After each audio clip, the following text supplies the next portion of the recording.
Hay animes que te gustan y hay animes que te cambian el cerebro. Y luego está JoJo's Bizarre Adventure, que directamente agarra tu cerebro, lo mete en una licuadora con música de los 80, poses imposibles, vampiros, fantasmas con poderes y referencias a David Bowie, y te lo devuelve todo convertido en algo que no sabes si es arte moderno o un delirio colectivo de muchos fans. Porque sí, hay que admitir que JoJo's es rara, pero no es rara en plan que curiosito, no, es rara en plan porque hay un tipo musculado gritándole a un vampiro mientras hace una pose que ni en Vogue se atrevieron a publicar. Y lo peor, o lo mejor, es que funciona increíblemente bien. Ahora, si eres como yo, probablemente tu primer contacto con JoJo's no fue en 2012 cuando salió el anime moderno, sino que fue algo un poquito más caótico, fue un meme, fue un clip fuera de contexto, fue alguien gritando zaguardo sin ningún tipo de explicación lógica mientras el tiempo se detenía y tú pensabas, pero qué narices estoy viendo. Y ahí es donde empieza este maravilloso viaje. Porque JoJo's no es simplemente un anime, es una experiencia, es una de esas obras que llevan tanto tiempo existiendo que prácticamente han evolucionado junto a la cultura pop. Y si hablamos del manga, empezó en 1987, sí, en 1987 cuando el mundo era otro, cuando el anime era otra cosa y cuando el concepto de protagonista era básicamente un señor musculado que resolvía problemas a puñetazos. Y ahí entra en escena su creador, Hirohiko Araki, un señor que claramente vio el mundo y dijo, ¿y si en vez de hacer algo normal, hago lo que me da la gana? Y no solo lo hizo, sino que lo hizo durante décadas, reinventándose constantemente, cambiando estilos, cambiando protagonistas y cambiando reglas, pero manteniendo siempre esa esencia tan jodidamente JoJo's. Porque si algo que define a esta obra es que nunca se queda quieta, pero antes de que esto se convierta en el fenómeno que conocemos hoy, JoJo era otra cosa, era más simple entre comillas.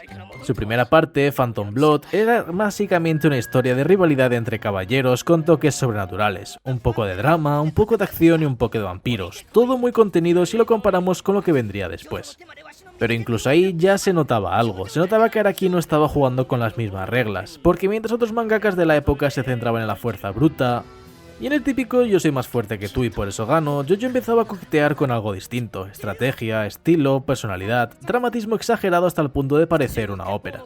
Y luego llegó el anime moderno de 2012 y todo explotó. El estudio David Production tomó una decisión que sinceramente fue la clave del éxito, no intentar hacer JoJo normal, no suavizarlo y no adaptarlo para que encaje con el público general, sino que decidieron seguir abrazando esa locura, los colores imposibles, los cambios de paleta en medio de una escena, las poses ridículas, los silencios dramáticos que duran más de lo que deberían, lo cual en otras series sería un error y aquí se convierte en identidad, y claro, internet hizo lo suyo. Porque JoJo no es solo un anime que ves, es un anime que compartes, que citas, que conviertes en meme, y hay frases como Yare Yare Dase o personajes como Dio Brando que se volvieron parte del lenguaje de internet literalmente. Y aquí es donde empieza lo interesante, porque JoJo no se volvió popular solo por ser buena, se volvió popular porque es diferente, porque es exagerada y porque no le da miedo ser ridícula y aún así cuando quiere puede ser increíblemente seria, emocional y hasta filosófica. Es una obra que te hace reír por lo absurda que es y al mismo tiempo te deja pensando por lo inteligente que puede llegar a ser o llorando por escenas muy duras. Y eso en un medio donde muchas series juegan sobre seguro es oro puro. Pero claro, esto también tiene su precio, porque JoJo no es para todo el mundo. Hay gente que la ve y dice, esto es una obra maestra, y hay gente que la ve y dice, esto es una fumada tremenda, y lo gracioso es que ambos tienen razón. Porque JoJo vive en ese punto medio entre el genio y la locura, entre lo brillante y lo absurdo, y entre lo épico y lo completamente ridículo. Y para mí al menos esa es precisamente su magia, así que hoy no vamos a hablar solo de qué va JoJo, eso sería quedarse cortísimo y hoy vamos a analizar por qué funciona, por qué después de tantos años sigue siendo relevante y por qué una serie tan rara ha conseguido convertirse en una de las obras más influyentes del anime y el manga. Y sobre todo, porque una vez entras en JoJo ya no hay vuelta atrás.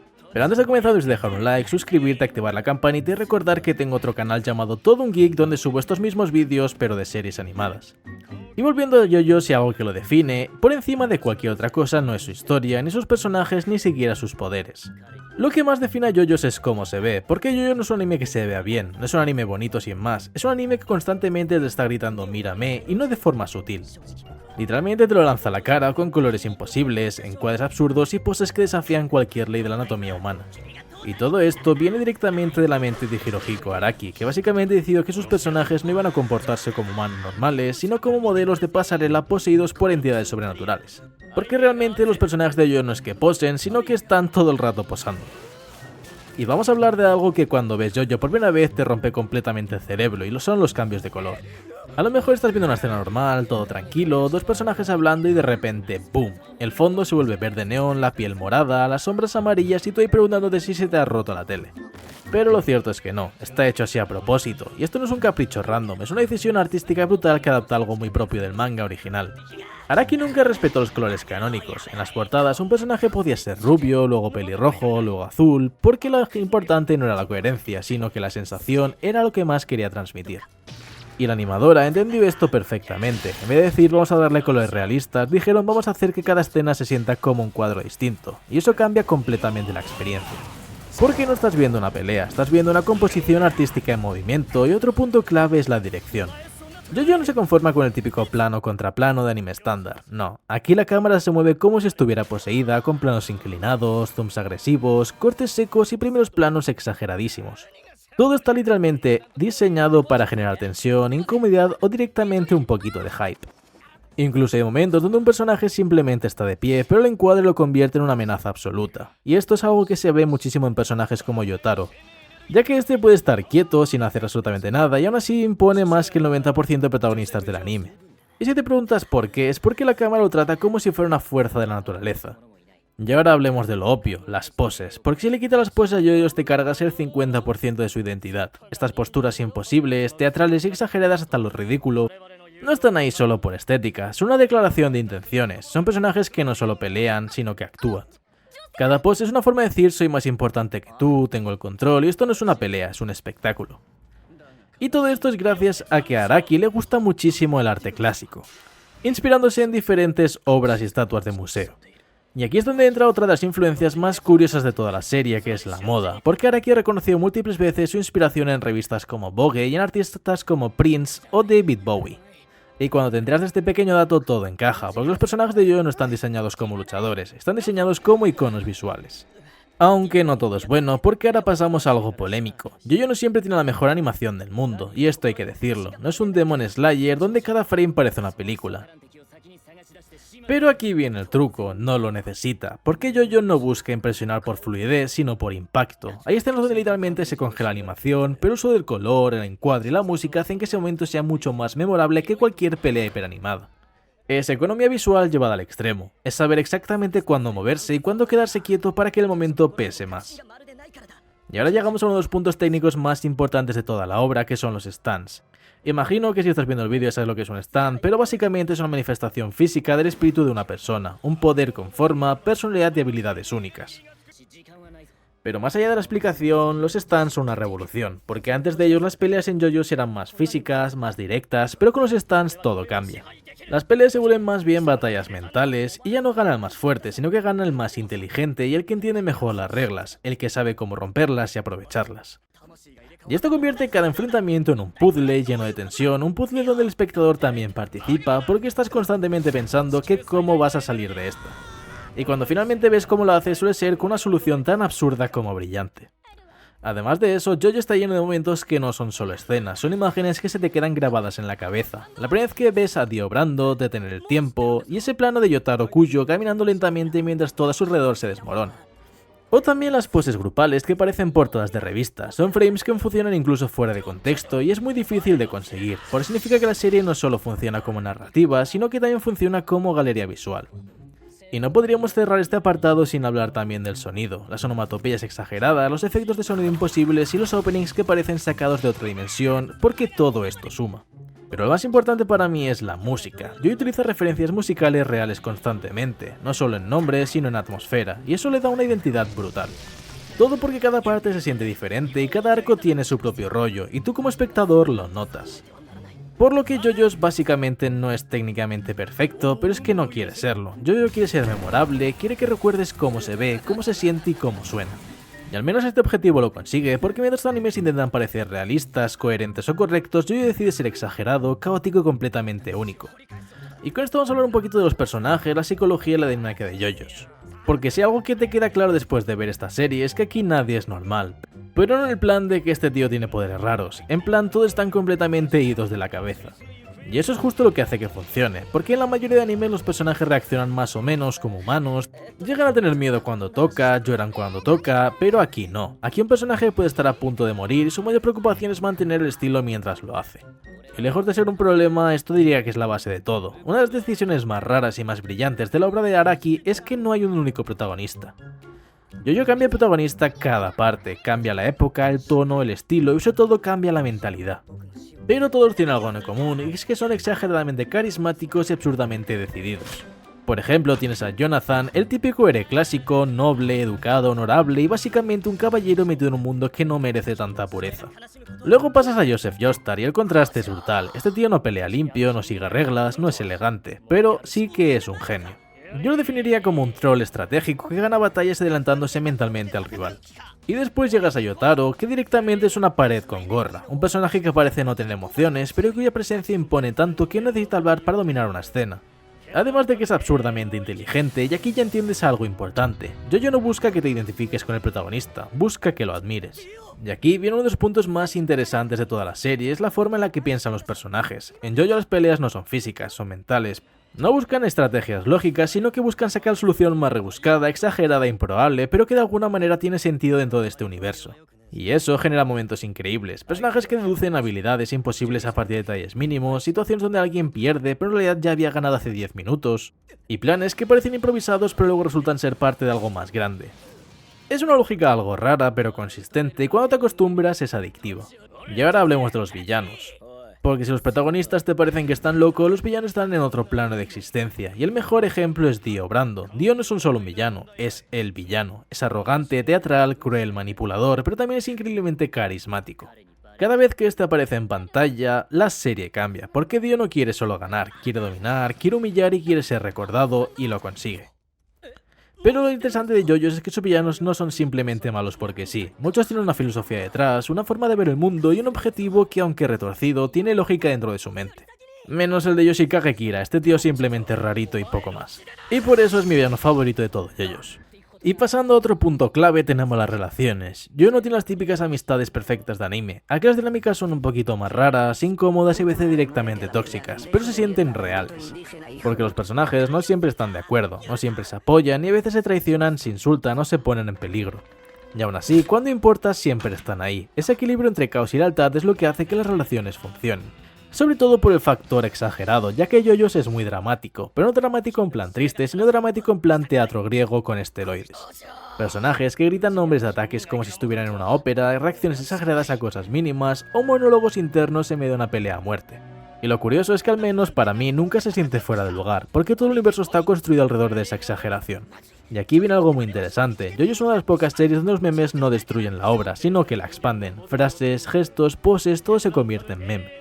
Pero no porque sean ridículos sin más, sino porque son icónicos, llegando a ser una JoJo referencia. El problema de la serie es que si entras en JoJo solo por los memes, te puedes llevar una sorpresa, porque detrás de todo eso hay personajes muy bien construidos, hay desarrollo, hay evolución y hay momentos donde el humor desaparece y te quedas con algo mucho más serio, dándonos una gran obra muy versátil. Y a diferencia de otros animes, el desarrollo de personajes en JoJo no siempre es explícito, no hay grandes discursos de que he cambiado. Pero tú poco a poco, a medida que vas viendo la historia, lo ves cómo reaccionan, en cómo toman decisiones y en cómo enfrentan los mismos problemas de forma distinta. Y eso es mucho más interesante. Los personajes de JoJo no son realistas, no son normales, no son siquiera coherentes a veces, pero son inolvidables. Porque están escritos básicamente para destacar, para imponer y para dejar huella, y en un medio lleno de protagonistas intercambiables, eso vale oro. Porque al final, JoJo no va de quien gana la pelea, va de quien domina la escena y aquí todos quieren ser el centro del escenario. Y si has llegado hasta aquí viendo JoJo's Bizarre Adventure y piensas que ya lo has entendido, mala noticia, porque no has entendido nada. Y no lo digo en plan elitista de que tienes que ver 300 vídeos para comprenderlo, lo digo porque JoJo es una de esas obras que cuando más escarbas, más cosas raras encuentras. Porque sí, puedes verla simplemente como una serie de peleas con poderes, pero también puedes verla como una obra cargada de simbolismo, referencias culturales y teorías que la comunidad lleva años analizando como si esto fuera la Biblia versión anime. Y lo peor es que muchas veces tiene sentido. Y vamos a empezar por lo más evidente, que son los nombres. Si alguna vez te has preguntado por qué los personajes, ataques o poderes tienen nombres rarísimos, es porque en su mayoría son referencias musicales. Y no referencias pequeñas, sino cosas como Queen, AC/DC, Killer Queen y King Crimson. Araki no estaba creando nombres, estaba haciendo un homenaje constante a la música que le gustaba, y esto no es solo un detalle curioso, esto define el tono de la serie. Porque cada parte de JoJo tiene una especie de identidad musical, un ritmo, una estética, una vibra distinta. No es lo mismo la energía de una parte que recuerda al rock clásico que otra con influencias más modernas o experimentales. Y básicamente es como si cada parte de JoJo's fuera un álbum distinto. Así que vamos a hablar un poquito de cada una de estas. En la parte 1 tenemos Phantom Blood, que cuando todo era más simple entre comillas. Todo empieza con Jonathan Joestar, el JoJo más noble, más puro y probablemente el que peor lo pasa por ser buena persona. Y luego está Dio, un jovencillo que es adoptado por el padre de Jonathan y decide que su objetivo en la vida es joderle la existencia en absolutamente todos los sentidos posibles, pero no en plan bully de instituto, en plan voy a destruirte tu vida, tu familia y si puedo tu legado entero. Y lo peor es que lo consigue, aquí es donde nace el conflicto central de JoJo, los Joestar vs Dio. Y si vemos la parte 1 de forma más general, esta es la más clásica con vampiros, energía vital, combates más físicos, pero ya deja caer algo importante. Y es que esto no termina aquí, porque pasamos a la parte 2 llamada Battle Tendency, con inteligencia, locura y Joseph siendo un troll. Porque saltamos de generación y pasamos a Joseph, y aquí la serie cambia completamente, porque Joseph no es para nada honorable, es más del tipo pillo que tiene mucho cerebro. Sus peleas no suelen ser de fuerza, son más de engaño, estrategia y de adelantarse mentalmente al rival. Es literalmente el tipo que te dice qué le vas a decir antes de que lo digas. Y aquí aparecen amenazas más grandes, más antiguas y más absurdas, pero también más interesantes, porque yo empiezo a entender que escalar poder no es solo hacer enemigos más fuertes, sino que es hacerlos más raros. Y con esto pasamos a la parte 3 llamada Stardust Crusaders. Y aquí ocurre el cambio más importante de toda la obra, y es que aparece Jotaro Kujo y con él los stands. Y para muchos fans esto es un antes y un después, porque JoJo deja de ser una serie de combates físicos y se convierte en un juego mental constante. Además, esta parte define algo clave, que es el formato viaje más enemigos semanal, ya que aquí tenemos un grupo de personajes viajando y enfrentándose a usuarios de stand con habilidades cada vez más absurdas. Y encima en el final se vuelve el regreso de Dio, y aquí es donde JoJo se vuelve mainstream dentro del anime, aquí es donde nacen muchos de los momentos más icónicos y muchos de los memes. Y después de salvar el mundo pasamos a la parte 4 llamado Diamond is Unbreakable. Y en esta se baja el ritmo y nos vamos a un pueblo pequeño y seguimos a Yosuke, Yosuke o como tú quieras llamarle. Y todo parece más tranquilo hasta que no lo es. Porque esta parte introduce uno de los mejores villanos de toda la serie, o al menos en mi opinión, que es Yoshikage Kira. Un asesino en serie obsesionado con vivir una vida normal, pero que tiene un extraño fetiche con las manos y va explotando a mujeres para quedarse con sus manos. Y aquí hay algo que se demuestra con JoJo, si es que no necesitas destruir el mundo para ser un villano aterrador. A veces el verdadero miedo está en alguien que quiere pasar desapercibido mientras hace cosas horribles. Con esto pasamos a la parte 5, que es mi favorita, que es Golden Wind. Y con esta nos vamos a Italia con Giorno Giovanna, y aquí la serie vuelve a cambiar, más estilizada, más seria, más centrada en el destino y en el ascenso dentro de un sistema corrupto. Giorno no quiere sobrevivir, quiere dominar, quiere cambiar el sistema desde dentro y los stands aquí ya no son solo raros, son directamente romperrealidades. Y esta parte es donde JoJo se abraza completamente su locura conceptual. Con la parte 6 pasamos con Stone Ocean, donde llegamos con Jolene Kujo, y sí, esta es hija de Yotaro, y sí, esto ya se siente como un cierre. Porque esta parte conecta directamente con todo lo anterior, y aquí el conflicto con el legado de Dio alcanza su punto máximo y lo más importante. JoJo's deja de ser solamente una historia de peleas y se convierte en una reflexión sobre el destino, el sacrificio y las consecuencias de todo lo anterior. Y al final de esta parte cierra con todo el ciclo, rebobinando todo el mundo hacia el futuro y cambiando todos los personajes y todo lo anterior. Es un final bastante ambicioso que cierra el universo original, o al menos eso es lo que yo entendí viendo el anime.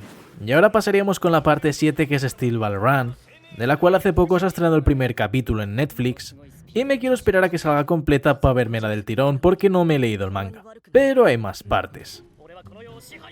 Y en conclusión con este bloque, JoJo no cuenta una historia lineal, cuenta una herencia, una cadena de eventos donde cada generación carga con lo que hizo la anterior. Y lo más importante es que cada parte cambia tanto que parece otra serie, dándole así un toque más de frescura, pero sigue siendo inconfundiblemente JoJo's. Y al final, no importa la época, el protagonista o el poder, siempre hay algo constante y es un Joestar, un conflicto absurdo y una historia que de alguna forma termina siendo mucho más profunda de lo que parecía. Y aquí viene la clave de todo, JoJo no es solo una serie que ves, es una serie que sientes y la recuerdas por sus colores, poses, personajes y momentos absurdos. Siendo realistas, obviamente no es perfecta, tiene fallos, tiene decisiones raras y tiene cosas que no funcionan, pero aún así es imposible ignorarla y considerarla una obra maestra. Y lo mejor de todo es que la serie sigue evolucionando, porque mientras haya alguien dispuesto a hacer algo diferente, JoJo seguirá existiendo, aunque sea haciendo la pose más ridícula posible. Y si has llegado hasta aquí el final del vídeo, déjame la palabra JoJo Pose en comentarios para que yo sepa que has llegado.